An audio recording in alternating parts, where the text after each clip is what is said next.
نتائج مباريات الدوري المصري الممتاز موسم 2020-2021 اليوم السبت الموافق 12/12/2020. اهلا وسهلا بيكم. ما تنسوش قبل ما نبدأ الفيديو اعملوا لنا لايك للفيديو كدعم لينا، واشتركوا في القناة وفعلوا جرس الاشعارات لو عايزين يوصل لكم كل مواعيد ونتائج المباريات يوميا. اول مباراة معانا النهاردة كانت البنك الاهلي ووادي دجلة، والتعادل فيها هدف لهدف.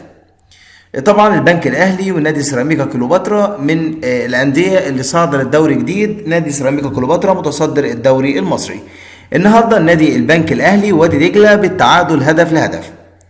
المباراه الثانيه معانا كانت مباراه الاهرام اللي هي بيراميدز والاتحاد السكندري، وتفوق الاتحاد السكندري على بيراميدز لهدفين لهدف مقابل هدف، وكان فيها طرد رمضان صبحي.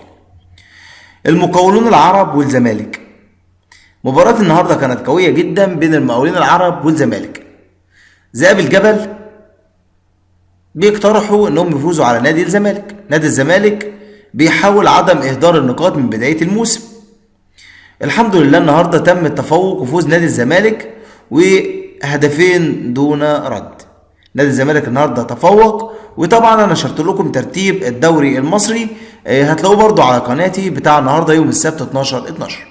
عشان ما اطولش عليكم في الفيديو ده اكتر من كده، لو انت عايز يوصلك مواعيد المباريات ونتائج الحصريه اشترك في القناه وفعل جرس الاشعارات واعمل لايك كدعم ليا، والى اللقاء في فيديو اخر.